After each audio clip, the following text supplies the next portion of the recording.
প্রিয় শ্রোতা বন্ধুরা, আশা করি সকলেই কুশলে আছেন।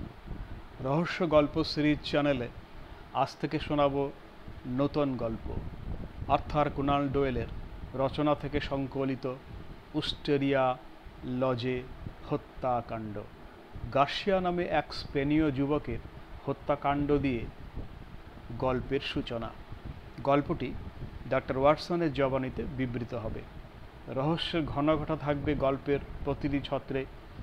গল্প ভালো লাগলে চ্যানেলটি সাবস্ক্রাইব করুন এই রকম মজাদার গল্প শোনার জন্য। আজ শোনাব প্রথম পর্ব। মার্চ মাসের শেষ দিকের এক শীতলতম দিন আমি এবং হোমস লাঞ্চ করছিলাম। সেই সময় হোমসের কাছে একটা তার এলো। হোমস চটপট জবাবটাও লিখে ফেলল। লাঞ্চ শেষ করে হোমস অগ্নিকুণ্ডের সামনে দাঁড়িয়ে পাইপটা টানতে লাগলো আর মাঝে মাঝে তার বার্তাটার দিকে তাকাতে লাগলো। হঠাৎ বলল, ওয়াটসন, তুমি তো একজন পণ্ডিত মানুষ, বলো তো গ্রোস্টেস্কিউ শব্দটার অর্থ কী? অদ্ভুত, অসাধারণ, আমি বললাম। সে মাথা নাড়ল, বলল, আমার কিন্তু মনে হয় তার চাইতেও বেশি কিছু হবে। শব্দটার মধ্যে শোকাবহ এবং ভয়ঙ্করের ইঙ্গিত আছে। সেই লাল মাথা লোকগুলোর কথাই ভাবো না কেন, শুরুতে সেটা খুবই অদ্ভুত, মানে গ্রোস্টেস্কিউ ছিল, শেষে দেখা গেল সেটা ছিল ভয়াবহ একটা ডাকাতির ছক। আবার ওই কমলা লেবুর 5টি বিচি, সেও তো একটা খুনের চক্রান্তই ছিল। আমি প্রশ্ন করলাম, শব্দটা কি তার ওই বার্তাটার মধ্যে আছে? সে টেলিগ্রামটা পড়ে শোনালো। এইমাত্র একটা অত্যন্ত অবিশ্বাস্য ও অদ্ভুত অভিজ্ঞতা আমার হয়েছে। আমি আপনার সাথে পরামর্শ, ক্রট একলস, ডাকঘর, চ্যারিং ক্রস। আমি প্রশ্ন করলাম, তাহলে তুমি কি দেখা করবে? ভাই ওয়াটসন, আমার সময়টা কেমন একঘেয়েমিতে কাটছে। আমার মনটা একটা চলন্ত ইঞ্জিনের মতো। যে কাজের জন্য সেটা তৈরি, সে কাজ না পেলে সে নিজেকেই নষ্ট করে ফেলবে। খবরের কাগজগুলোতেও কিছুই নেই। অপরাধ জগৎটা কেমন যেন ঘুমিয়ে পড়েছে। এ অবস্থায় যত তুচ্ছই হোক, একটা কেস তো হাতে নিতেই হবে। কিন্তু আমি যদি ভুল না করি, আমাদের মক্কেল তো হাজির। সিঁড়িতে মাপা পায়ের শব্দ শোনা গেল। এক মুহূর্ত পরে ঘরে প্রবেশ করলেন একজন শক্ত গড়ন, লম্বা, ধূসর গোঁফওয়ালা লোক। তার পায়ের পটি থেকে সোনালি ফ্রেমের চশমা সবই বলে দিচ্ছে তিনি একজন রক্ষণশীল গির্জার লোক, সৎ নাগরিক, গুঁড়া এবং অত্যন্ত নিয়মানুগ। কিন্তু কোনো এক বিস্ময়কর অভিজ্ঞতার ফলে তার স্বাভাবিক জীবনধারা বিঘ্নিত হয়েছে। তার উস্কো শুষ্ক চুল এবং উত্তেজিত ব্যবহার তার সাক্ষ্য দিচ্ছে। সে সরাসরি কাজের কথা তুলল, বলল, মিস্টার হোমস, জীবনে কোনো দিন আমি এমন অদ্ভুত অভিজ্ঞতার সম্মুখীন হইনি। এটা খুবই অন্যায় এবং কুৎসিত বিষয়। এর একটা সুনির্দিষ্ট ব্যাখ্যা আমি চাই। হোমস বলল, দয়া করে আপনি বসুন মিস্টার ক্রট একলস। প্রথমেই জানতে চাইব আপনি আমার কাছেই কেন এলেন? দেখুন মশাই, এটা কোনো পুলিশের ব্যাপার বলে আমার মনে হয়নি, অথচ সবটা শুনলে আপনারও মনে হবে ব্যাপারটাকে চুপচাপ ছেড়ে দেওয়া যায় না। সে না হয় ঠিক আছে। আমার দ্বিতীয় প্রশ্ন, আপনি সঙ্গে সঙ্গে এলেন না কেন? তার মানে? হোমস ঘড়ির দিকে তাকিয়ে বলল, এখন 2:15। টেলিগ্রাম পাঠিয়েছিলেন 1টা নাগাদ। কিন্তু আপনার সাজসজ্জা এবং পোশাক পরিচ্ছদ দেখলে যে কেউ বুঝবে গোলমালটা শুরু হয়েছে ঘুম থেকে ওঠার সময় থেকেই। মিস্টার ক্রট একলস তার এলোমেলো চুলগুলি ঠিক করে নিয়ে বলল, আপনি ঠিকই ধরেছেন মিস্টার হোমস, আমি কোনো রকমে ওই বাড়িটা থেকে পালিয়ে এসেছি। তবে এখানে আসবার আগে আমি নানা জায়গায় খোঁজ খবর করেছি এবং দালালদের কাছেও গিয়েছি। তারা বলল, গার্সিয়ার ভাড়া তো ঠিকই আছে এবং উইস্টেরিয়া লজের সব কিছু ঠিক আছে। হোমস বলল, তাই বলুন মশাই, আপনারও তো দেখছি আমার বন্ধু ওয়াটসনের মতো উল্টো দিক থেকে গল্প বলার বদ অভ্যাস আছে। দয়া করে চিন্তাভাবনাগুলোকে একটু গুছিয়ে নিন, তারপর পরপর সেই ঘটনাগুলো ঠিক ঠিক করে বলুন। এতটা সময় আপনি বিনা চিরুনিতে, এলোমেলো চুলে, জুতো ও ওয়েস্টকোটের বোতামগুলো উল্টো পাল্টা লাগিয়ে অযথাই ছুটে বেরিয়েছেন সাহায্যের আশায়। নিজের অসামাজিক চেহারার জন্য মানুষটি লজ্জিত হলেন। তিনি চোখ নত করলেন। কাজটা নিশ্চয়ই ভালো হয়নি মিস্টার হোমস, কিন্তু সারা জীবন এরকমটা কখনো ঘটেনি। আমি ঘটনাটা আপনাকে আগাগোড়া বলছি। ঠিক সেই মুহূর্তে বাইরে একটা গোলমাল শোনা গেল এবং মিসেস হাডসন দুজন লোককে নিয়ে ঘরে ঢুকে পড়লেন। তাদের একজন স্কটল্যান্ড ইয়ার্ডের গ্রেগসন, উদ্যমশীল এবং একজন সাহসী অফিসার। তিনি হোমসের সাথে করমর্দন করলেন। অন্যজন কনস্টেবল বাহিনীর ইন্সপেক্টর বেনেসাস। মিস্টার হোমস, আমরা দুজনেই শিকারের সন্ধানে বেরিয়েছি। তার পায়ের চিহ্নটা এখানেই এসেছে। আমাদের অতিথির দিকে সে তাকিয়ে বলল, আপনি কি লির পফহ্যাম হাউসের মিস্টার জন স্কট একলস? সারাটা সকাল আমরা আপনাকে খুঁজে বেড়াচ্ছি। হোমস বলল, সম্ভবত একটা টেলিগ্রামের সূত্র ধরেই একে খুঁজে পেলেন। ঠিক তাই মিস্টার হোমস, চ্যারিং ক্রস ডাকঘর থেকে গন্ধ পেয়েই এখানে হাজির হয়েছি। কিন্তু আপনারা আমার পিছু কেন নিয়েছেন? কি চান আপনারা? আমরা চাই একটা সঠিক বিবৃতি। মিস্টার কটস একলস গত রাতে এশারের নিকটবর্তী উইস্টেরিয়া লজের মিস্টার এলয়সিয়াস গার্সিয়ার মৃত্যু হয়েছে এবং সেই সম্পর্কে আমরা আপনার একটা বিবৃতি চাই। আমাদের মক্কেল সোজা হয়ে বসলেন। তার মুখটা ফ্যাকাশে হয়ে গেল। কি বলছেন আপনারা? সে মারা গেছে? হ্যাঁ মশাই, সে মারা গেছে। কিন্তু কেমন করে? কোনো দুর্ঘটনা ঘটেছিল কি? তিনি খুন হয়েছেন। ঈশ্বর, এই যে সাংঘাতিক! আপনারা কি আমাকে সন্দেহ করছেন নাকি? মৃত ব্যক্তির পকেটে আপনার লেখা একটা চিঠি পাওয়া গেছে। তার মধ্যে থেকেই আমরা জেনেছি গত রাতটা তার বাড়িতে কাটাবার পরিকল্পনা আপনার ছিল। তাই তো ছিলাম। ওহো, ছিলেন বুঝি? সরকারি নোটবুকটা গেগলস বের করলো। হোমস বলল, দাঁড়াও গ্রেগসন, তোমার তো একটা বিবৃতি চাই, তাই না? মিস্টার একলস, আপনাকে আমি সতর্ক করছি, আপনার বিবৃতি কিন্তু আপনার বিরুদ্ধে ব্যবহার করা হবে। মিস্টার একলস আমাদেরকে সব কথাই বলতেই যাচ্ছিলেন। ঠিক সেই সময় তোমরা হাজির হলে। ওয়াটসন, এই মুহূর্তে ওনার একটু ব্রান্ডি আর সোডা প্রয়োজন। আপনি ভয় পাবেন না, আপনি নিশ্চিন্তে এখানে সব কিছু বলতে পারেন। আপনি শুরু করুন। আমাদের মক্কেল একটু ব্রান্ডি খেয়ে চাঙ্গা হয়ে গেলেন। সে বলতে লাগলো, আমি চিরকুমার। সকলের সাথে মেলামেশা করতে আমি ভালোবাসি। স্বভাবতেই আমার প্রচুর বন্ধুবান্ধব। কেনসিংটনের আলবেমার্ন ম্যানসনের বাসিন্দা অবসরপ্রাপ্ত মদ প্রস্তুতকারক মেলভিলের পরিবারও তাদের অন্যতম।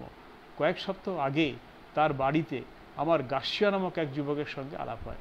সে স্পেনীয় এবং কোনোভাবে দূতাবাসের সঙ্গে জড়িত। সে ভালো ইংরেজি বলে। আমার মধ্যে ভালো বন্ধুত্ব হয়ে গেল। আলাপ হওয়ার দুদিনের মধ্যেই সে লিতে আমার সঙ্গে দেখা করতে আসে। বিভিন্ন বিষয়ে কথাবার্তার পর সে আমাকে এশার ও অক্সফোর্ডের মাঝামাঝি অবস্থিত তার উইস্টেরিয়া লজের বাড়িতে কয়েকদিন বেরিয়ে আসার আমন্ত্রণ জানালো। সেই আমন্ত্রণ রক্ষা করার জন্যই গতকাল সন্ধ্যায় আমি এশারে গিয়েছিলাম।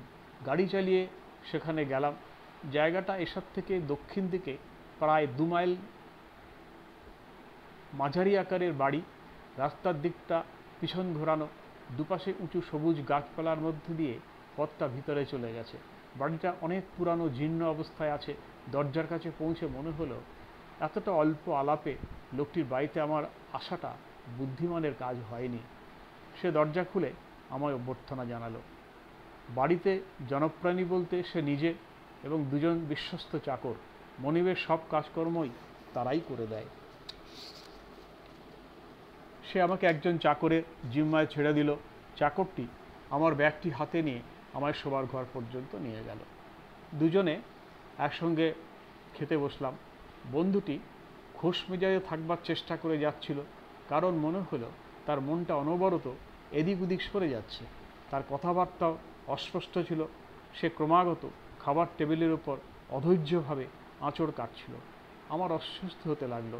বারবার মনে হচ্ছিল কোনো একটা ছুতো দেখিয়ে লিতেই ফিরে যাই। খাওয়া দাওয়ার শেষ হবার মুখে চাকরটা একটা চিরকুট এনে দিল মনিবের হাতে। সেটা পড়বার পর তিনি আরও অধৈর্য হয়ে পড়লেন। কথাবার্তা একদম বন্ধ করে দিলেন এবং ঘন ঘন সিগারেট টানতে লাগলেন। রাত 11টা নাগাদ শুতে গেলাম। কিছু সময় পর গার্সিয়া আমার ঘরে উঁকি দিয়ে জানতে চাইল আমি ঘন্টা বাজিয়েছি কিনা। আমি বললাম না। এত রাতে বিরক্ত করার জন্য সে ক্ষমা চেয়ে চলে গেল। তখন রাত 1টা। আমি ঘুমিয়ে পড়লাম। যখন ঘুম ভাঙল তখন আমাকে 8টার সময় ডেকে দেওয়ার জন্য বলে রেখেছিলাম। কেউ ডাকলো না বলে অবাক হলাম। ঘণ্টা বাজিয়ে চাকরকে ডাকলাম, কোনো সাড়া নেই। কোনোরকম পোশাক চাপিয়ে গরম জলের সন্ধানে সিঁড়ি দিয়ে নিচে নেমে এলাম। আশ্চর্য হয়ে দেখলাম কেউ নেই। গার্সিয়ার শোবার ঘরে দরজায় টোকা দিলাম, কোনো সাড়া নেই। ঘরে ঢুকে দেখলাম বিছানা খালি এবং রাতে সে ওখানে শোয়নি। তাই মনে হলো এক রাতেই সকলে উধাও। এই হলো উইস্টেরিয়া লজের পরিদর্শনের সমাপ্তি। হোমস তার দুহাতের তালু ঘষতে ঘষতে বলল, নিঃসন্দেহে আপনার অভিজ্ঞতা খুবই অসাধারণ, কিন্তু এরপর আপনি কি করলেন? আমার প্রচণ্ড রাগ হলো। প্রথমেই মনে হলো আমাকে এক অবাস্তব তামাশার শিকার করা হয়েছে। নিজের ব্যাগগুলো গুছিয়ে নিয়ে আমি ইশারের উদ্দেশ্যে রওনা হলাম। গ্রামের সবচাইতে বড় জমির দালাল অ্যালান ব্রাদার্সের থেকে জানতে পারলাম তাদের কাছ থেকেই বাড়িটি ভাড়া নেওয়া হয়েছিল। তখন মনে হলো আমাকে বোকা বানানোটা হয়তো মুখ্য উদ্দেশ্য নয়, বাড়ি ভাড়া ফাঁকি দেওয়ার জন্যই এই ব্যবস্থা। কিন্তু আমার ওই থিওরিটাও টিকল না, কারণ জানা গেল পুরো ভাড়াটাই সে অগ্রিম দিয়েছিল। শহরে গিয়ে স্পেনীয় দূতাবাসে খবর নিলাম, কিন্তু সেখানেও কেউ তাকে চেনে না। চলে গেলাম মেলভিলের বাড়ি, সেখানেও আমাদের আলাপ হয়েছিল। সেখানেও নিরাশা হতে হলো, কারণ তার সম্পর্কে মেলভিলও খুব বেশি কিছু জানে না। হতাশ হয়ে আপনার পরামর্শ নিতে চলে এলাম। কিন্তু মিস্টার ইন্সপেক্টর, এখানে এসে যা শোনালেন তা সত্যিই আশ্চর্যের। আমি নিশ্চিতভাবেই বলতে চাই আমার প্রতিটি কথা সত্য এবং লোকটির এই ধরনের নিয়তির সম্পর্কে আমি কিছুই জানি না। গ্রেগসন বলল, আমরাও এ বিষয়ে নিশ্চিত মিস্টার একলস, কারণ যতটুকু আমরা জেনেছি এবং আপনার বক্তব্য প্রায় সবটাই মিলে গেছে। কিন্তু খাবার সময় যে চিরকুটটা এসেছিল সেটার বিষয়ে কিছু বলতে পারেন? হ্যাঁ, সেটা পড়েই সে অগ্নিকুণ্ডের দিকে ছুড়ে দিয়েছিল। গ্রেগসনের সঙ্গে মিস্টার বেনেস মৃদু হেসে পকেট থেকে একটা ভাঁজ করা বিবর্ণ কাগজ বের করল। মিস্টার হোমস গার্সিয়া কাগজটা অগ্নিকুণ্ডের দিকে বেশ জোরেই ছুড়ে দিয়েছিল, ফলে সেটা বাইরে পড়েছিল। আমরা সংগ্রহ করে নিয়েছি। হোমস সহাস্যে কাজটির প্রশংসা জানালেন। জলছাপহীন সাধারণ ক্রিমলেট কাগজে চিরকুটটা লেখা হয়েছে। একটা শীটের 1/4 ভাগ কাগজটা কেটে ছোট্ট কাঁচি দিয়ে 2 টুকরো করে কাটা হয়েছে। 3বার ভাঁজ করে গালা দিয়ে বন্ধ করে কোনো ডিম্বাকার বস্তু দিয়ে চেপে সিল করা হয়েছে। চিঠিতে ঠিকানা লেখা, মিস্টার গার্সিয়া, উইস্টেরিয়া লজ। তাতে লেখা, আমার রং সবুজ ও সাদা, সবুজ খোলা আর সাদা বন্ধ করা, প্রধান সিঁড়ি, প্রথম করিডোর, ডাইনে 7ম, সবুজ রেশমি কাপড়, যাত্রা শুভ, ডি। চিঠিটা লিখেছে কোনো স্ত্রীলোক সরু কলম দিয়ে, কিন্তু চিঠিটির ঠিকানাটা অন্য কলমে লেখা, কিংবা অন্য কোনো লোকের লেখা। দেখতেই পাচ্ছেন এলোমেলো লেখাটা, বেশি ঘন এবং মোটা। চিঠিতে চোখ বুলিয়ে হোমস বলল, মিস্টার বেনেস, চিঠিটার ব্যাপারে আপনার পরীক্ষা নিরীক্ষা সত্যিই প্রশংসনীয়।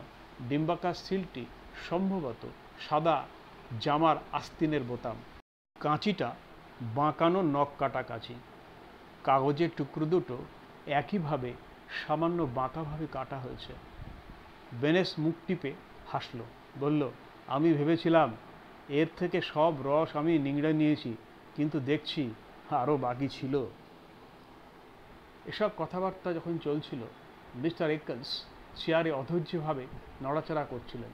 চিরকুটটা থেকে অন্তত এইটুকু তো বুঝতে পারছেন আমি মিথ্যে বলিনি। কিন্তু মিস্টার গ্রেগসন, আপনি মিস্টার গার্সিয়ার ব্যাপারে বিশেষ কিছুই বললেন না। গ্রেগসন বলল, গার্সিয়ার ব্যাপারে ব্যাপারটা খুবই সহজ। তার বাড়ি থেকে প্রায় 1 মাইল দূরে অক্সফোর্ড কমনের ওপর আজ সকালে তার মৃত অবস্থায় তাকে পাওয়া গেছে। কোনো ভারী বস্তুর সাহায্যে তার মাথায় আঘাত করে মাথাটাকে গুঁড়ো করে দেওয়া হয়েছে। দেখে মনে হয় পেছন দিক থেকে প্রথমে আঘাত করা হয় এবং তারপর আততায়ী অনবরত তাকে আঘাত করে গেছে। অপরাধের কোনো পায়ের চিহ্নও নেই এবং কোনো সূত্রও পাওয়া যায়নি। ডাকাতি হয়েছে কি না, ডাকাতির কোনো চেষ্টা হয়নি। খুঁতখুঁতে গলা মিস্টার স্কট একলস বলল, বড়ই বেদনাদায়ক, বিশেষত আমার পক্ষে বেশি কষ্টকর। আমি তার অতিথি হয়েছিলাম নৈশ অভিযানে বেরিয়ে তার শোচনীয় মৃত্যু ঘটল, কিন্তু কিভাবে আমি এর সঙ্গে জড়িয়ে গেলাম? খুব সহজভাবে মশাই। ইন্সপেক্টর দনেশ জবাব দিলেন, মৃতের পকেটে আপনার লেখা একটা চিঠি পাওয়া গেছে, তাতে লেখা ছিল মৃত্যুর রাতে আপনি তার সাথে মিলিত হবেন। এই চিঠির খাম থেকেই আমরা মৃত ব্যক্তির নাম ও ঠিকানা পেয়েছি। আজ সকালে 9টার পরে আমরা যখন তার বাড়ি পৌঁছালাম, তখন আপনাকে বা কাউকেই পাওয়া যায়নি। আমি মিস্টার গ্রেগসনকে তার করে দিলাম, তিনি যেন লন্ডনে আপনাকে খুঁজে বের করেন, আর আমি তল্লাশি চালালাম উইস্টেরিয়া লজে। তারপরে শহরে এসে গ্রেগসন সহ এখানে হাজির হলাম। আজ গল্পের এই পর্যন্ত। পরবর্তী অংশ শোনাব পরের পর্বে। সকলে ভালো থাকবেন, সুখে থাকবেন, খুশি থাকবেন। ধন্যবাদ।